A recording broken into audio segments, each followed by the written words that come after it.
Welcome to Troweling Down, Biblical Archaeology for the 21st century and soon to be 2025, part of the 21st century. I'm Gary Byers, this is Dr. Stephen Collins, and we're having a great time, and we hope you can have a great time with us. We're in the holiday season, right?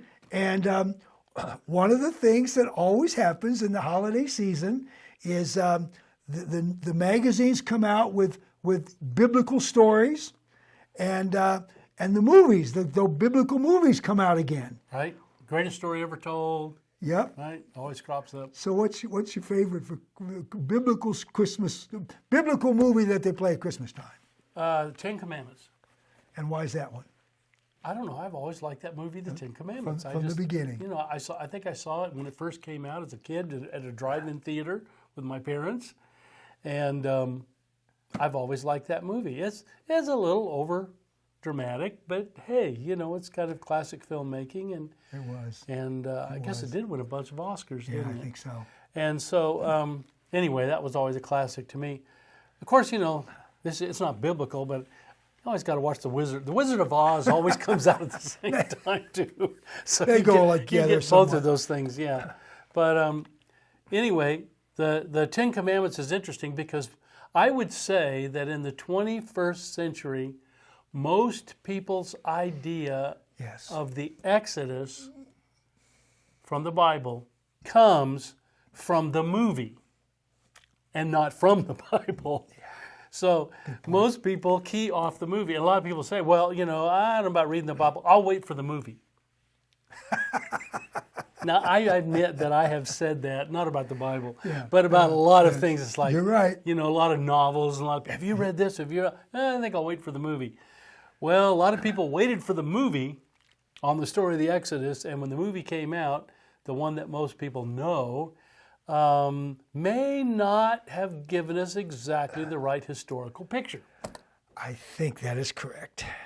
But if you don't know any better, it's all you got, and it's just what we've grown up with. Yeah, and I'm not saying it couldn't be like redigitized and dubbed, you know, and made right. You know, change the name of the Pharaoh and all that. But if Ramesses the Great, a.k.a. Yul Brynner, it is not the Pharaoh of the Exodus, and this is not the time frame in which it happened, which, by the way, Ramesses the Great lived in, and of course, he lived so long, he dominated the entire 13th century BC. The last century of the late Bronze Age is pretty much belongs to him in Egypt. And he was a good pharaoh, big pharaoh, strong, powerful, brought Egypt back up after a very dramatic collapse, brought it back up to almost empire status, and maybe the most well-known pharaoh, because of the movie, the most well-known pharaoh in the history of Egypt for most people. Now, you said good, big, strong as a pharaoh. As far as a dude, he was a little guy. Well, most of the Egyptians were fairly petite. You know, they weren't like 6'4". In other words, Ramesses really didn't have the stature of a Charlton Heston. He did not. He did not. You can go see him in the Cairo Museum. He ain't. Yeah. How tall is he? Like 5 feet? Yeah, 5 a couple. Yeah. So anyway, that's kind of, so not to put it on the brother. Not hating. Everybody else is pretty short too, for the most part. So, but was he really the Pharaoh of the Exodus? Now, of course, Cecil B. DeMille, the maker of the movie, had a good friend whose name was W.F. Albright. Yes. And he pulled him in on that movie, I think, as a consultant. And, of course, Albright's view was that Ramesses the Great was the Pharaoh of the Exodus. Now, how in the world did he get that? Because if you look at how we compute the date of the Exodus, it's pretty straightforward. So let's introduce 1 Kings 6:1, which says... 1 Kings 6:1 says that Solomon built the temple in the 480th year after the Israelites left Egypt. In the 4th year of Solomon's reign. In the fourth year of his reign. Now, most people put beginning of Solomon's reign, for a lot of reasons, around 970, roughly. Yes, yes. So if you push forward 4 years, that would mean that the time of the building of the temple is about 966. Yeah. So if you go back 480 years prior to that, which is what the text says, the Israelites were 480 years before that coming out of Egypt, that would give you a literal absolute date of 1446. Yep. 1446. And a lot of evangelical scholars mainly, but not all evangelicals, a lot of secular scholars too, using the Bible configuration for that equation, Garstang and others in the past, in the 20th century, still like that idea of what we would say a 15th century BC Exodus.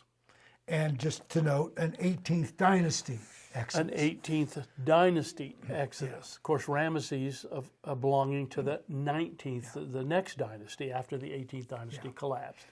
So that's how we got the early date, and that's kind of the classic for us. We call that the early date for the Exodus. Or maybe the early. The early. Now there is another early date, which I like to call the middle date. There we go. Because it's in between the early date and the later date. Okay, it's sort of the middle date.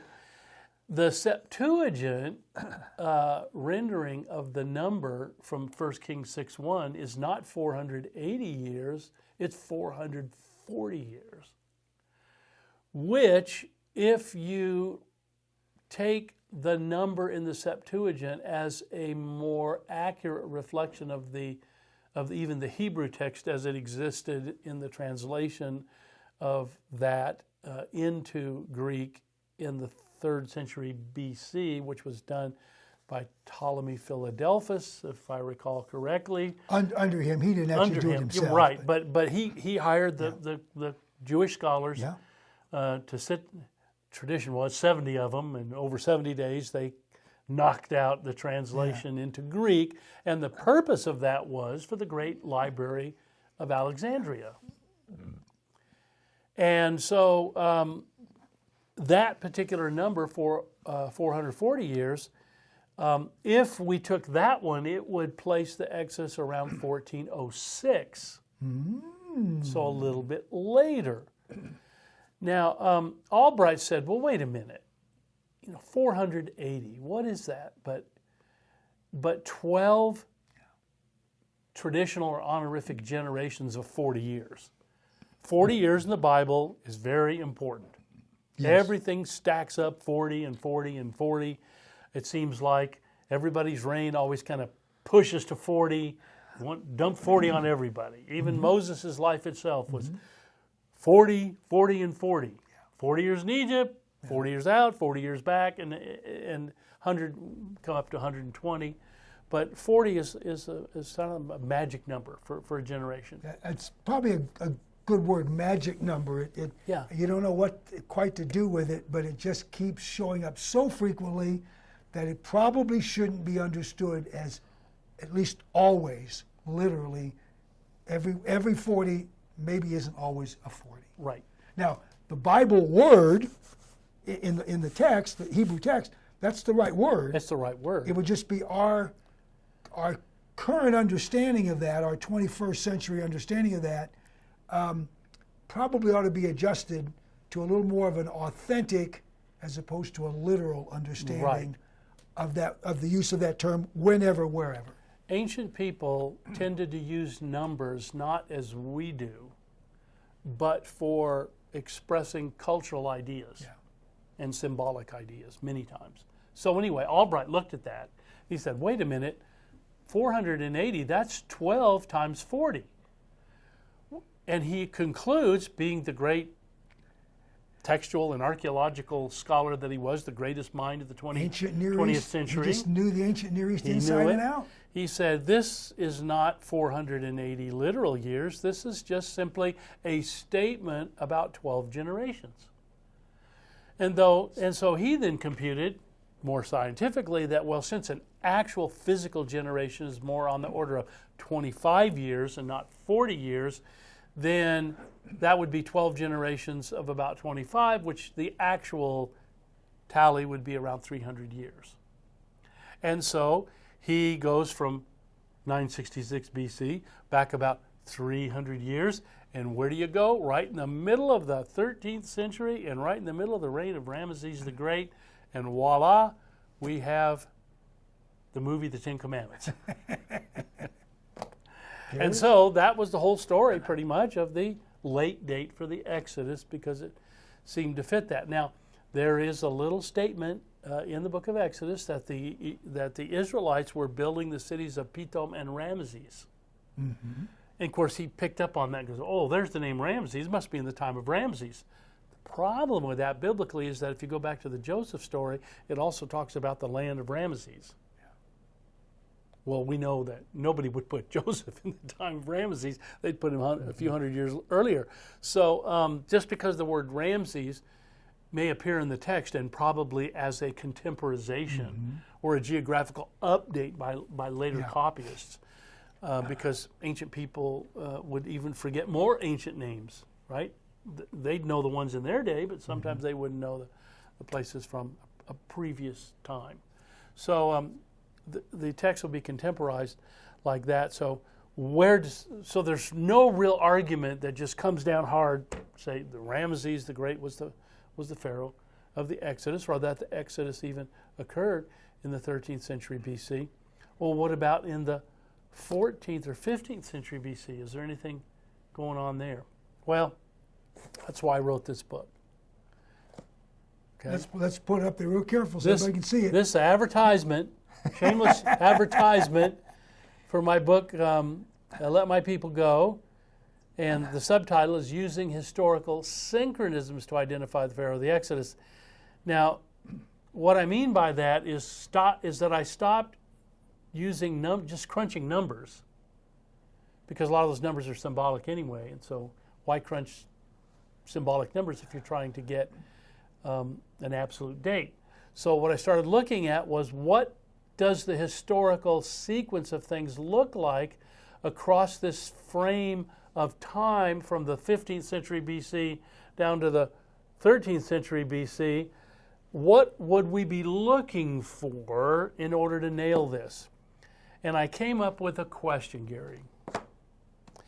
And it was a question that popped into my head, that if I were starting, which I did with this book, starting an investigation from scratch as to when this great event occurred, what would be the operative question? And if you go back and read the story in the book of Exodus, and you start right in chapter 1 and just work your way on through, you get the idea that by the time you get to the plagues, and God has been giving Pharaoh some orders through Aaron, through Moses, to let my people go, and he keeps saying, well, maybe I will. Well, I don't think I will.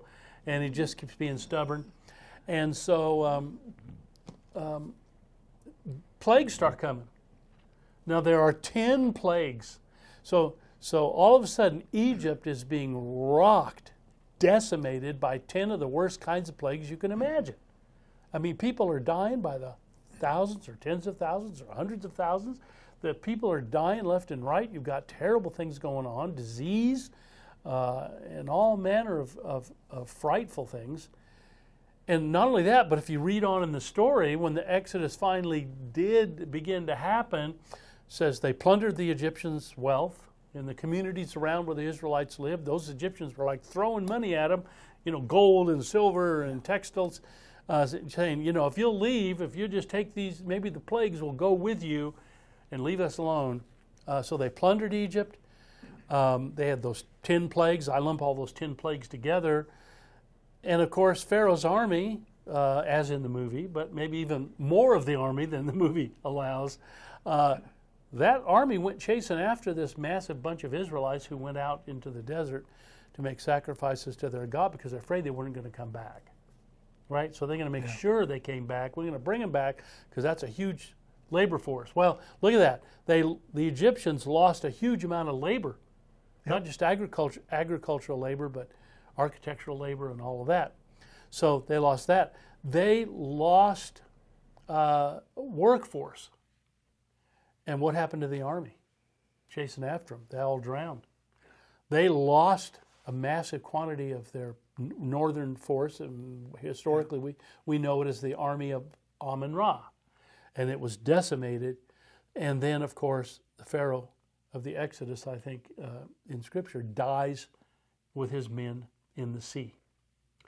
And so 5 terrible things happen. So plagues, plundering, loss of labor, massive loss of labor, loss of military, loss of Pharaoh. If those 5 things happened to Egypt, I asked in my book, what would have happened to the dynasty in charge? Could the dynasty in Egypt at that time, with those 5 terrible things against it, have survived in a normal way at least? My answer to that question is no. Based on those terrible things happening to Egypt, you would predict that Egypt would take a nosedive and go into a collapse, at least eventually. It would not be able to sustain itself in the face of such massive losses. And so, where does that leave us? Well, for me, it left me looking for a collapse. Mm-hmm. So if you take the entire about 200-year time frame in which the Exodus and the Pharaoh of the Exodus has been suggested, from maybe Thutmose III and around the middle of the 15th century BC, all the way down to Ramesses and dominating the 13th century BC, in any of that 200-year time frame that people have suggested for the date of the Exodus, is there some kind of dynastic collapse, Egyptian collapse, that we can point to that might signal us to the time of the Exodus? And when I did that, it just hit me like a ton of bricks. Because as I went back, for example, people had suggested that Thutmose III, the Pharaoh of the Exodus. Mm-hmm. Well, if the Exodus occurred during the reign or toward the end of the reign of Thutmose III, you look at the historical sequence of things, his son, Amenhotep II, just rose up, in fact, was maybe even placed in a co-regent situation for the last decade of his father's life. The transition, the great power and authority and wealth and might of Thutmose III was passed down to his son without a glitch. Nothing happened in the transition time from Thutmose III to Amenhotep II. Same can be said of the next one. Yeah. Some people say, well, Amenhotep II was maybe the Pharaoh of the Exodus. Here's the problem with that. If you look at the history, it continues on. The strength, power, and glory and wealth of Egypt continues on, is passed from Amenhotep II smoothly to his successor son, Thutmose IV. And everything's good and wonderful and grand. In fact, he makes a wonderful alliance with the Mitanni kings in the north. And, he's really the first diplomatic pharaoh of significance in the history of Egypt. And things are just going really good.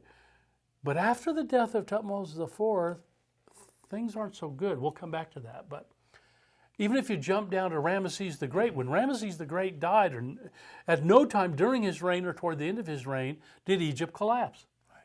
He passed a strong, wealthy kingdom of Egypt on to his successor son, Merneptah. Yeah. And no problems.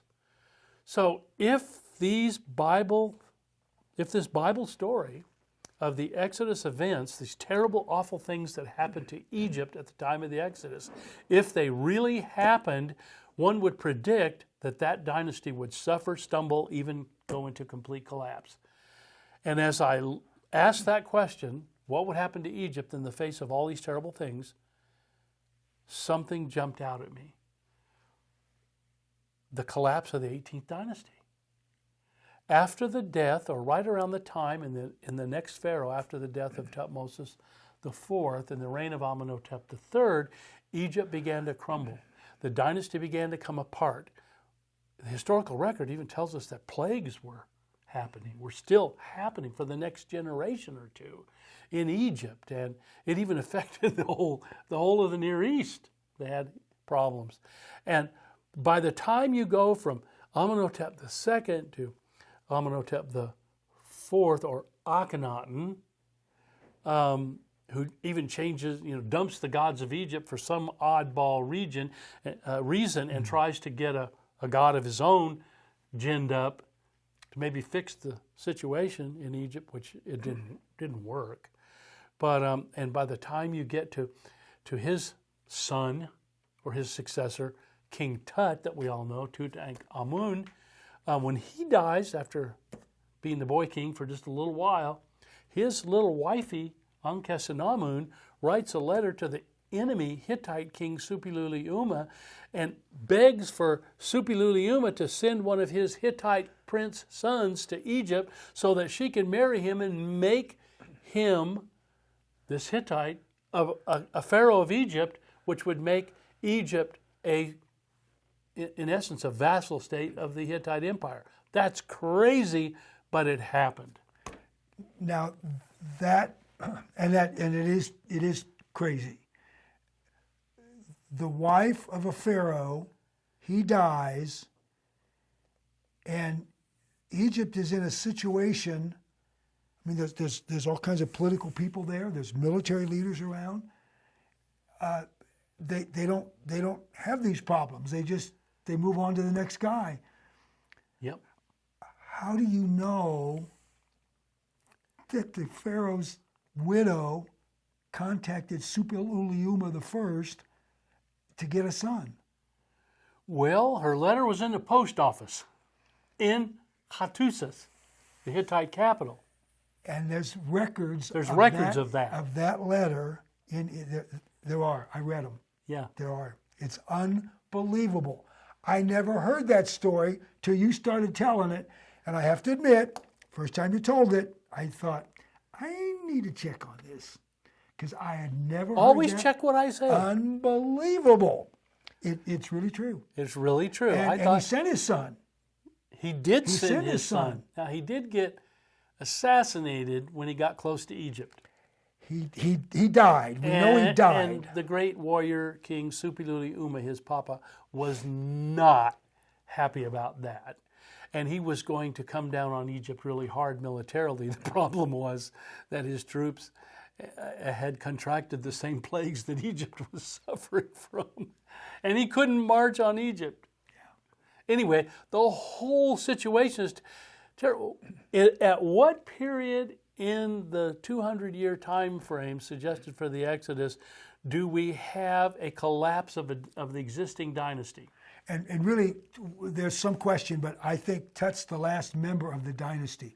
Ai and Horemheb are probably not members of the royal family. Yes, they are not. They've come in behind him, but he's the last of the pharaohs. In fact, Horemheb was the head general of the army of Amun-Ra under King Tut. Yeah. And maybe even his father. Yeah. So he's an old military guy who was looking at this situation. Egypt's collapsing everywhere and nothing's going well, and he's longing for the glory days of the empire. Way back there, Thutmose IV, Amenhotep II, all these tough guys who reigned and did great. And so he just takes over the situation and puts a stop to it, and probably has little Zidanza, the prince from the Hittite north, assassinated, and said, I'm not putting a foreigner, non-Egyptian, on the throne, and that's not going to happen. And so he takes over himself. And he puts one of his old army buddies, Ai, on there, and then eventually he takes over. And then he appoints a little guy to succeed another old army buddy of his, Ramesses, who became Ramesses the First, and then who was the father of Seti, who's the father of Ramesses II. So there we go. Now, Egyptologists study the 18th dynasty to death, and they have a lot of great insights about stuff. But other than the few who are evangelicals, they don't consider, in many cases, I don't think they even know anything about the Exodus except the Yul Brynner movie. They have no concept. Well, they don't even, if they know the Yul Brynner movie, they don't have it in the 18th dynasty anyway. They cannot explain what happened. They cannot explain why the dynasty falls apart. They can't explain why Akhenaten, A4, did what he did. They have no explanation for how this happened. Yeah. This can't have just come out of the clear blue. Yeah. This was a convergence of some terrible things unseen by historians that caused the collapse of, and we're not just talking about average dynasty here. The 18th dynasty was the greatest dynasty in the history of Egypt. This is called the Empire period. There is no other empire period. This is the Empire period in Egypt. They had more territory extending into Asia than anybody else, and they were wealthier, they had more money, and yet it all came apart. Why did it come apart? To me, the fact of the collapse of the great 18th dynasty, to me, is the biggest glaring proof of the reality of the Exodus events that one can possibly imagine, that one could possibly ask for as proof positive in the historical record itself that such a catastrophic event actually did occur. So, if the Bible is to be taken seriously, there were 10 plagues, there was an Exodus, there was a destruction of the Egyptian army in the sea, and that helps explain the downfall of the 18th dynasty. And if outside of the Bible, there's just no good explanation. But we have the Bible. Yep. So we need to use it, and if we do, we get some great stuff. And this is where we have to warn folks on both sides of the issue. Some people don't want archaeology to inform our understanding of the Bible. Some people don't want our understanding of the Bible to inform our archaeology. They want to keep it separate. No, the Bible is still far and away the best historical geographical record we have of the ancient world, and it helps us understand. It can not only does ancient Near Eastern studies and archaeology help us understand the Bible better, but the reverse is true. The biblical stories can help us interpret and understand the ancient Near Eastern history in a much clearer, better light. Both need each other. Well, we're troweling down through archaeology and through history, and amazingly, they fit together. Thanks for joining us. Join us again, troweling down biblical archaeology for the 21st century. Glad to have you.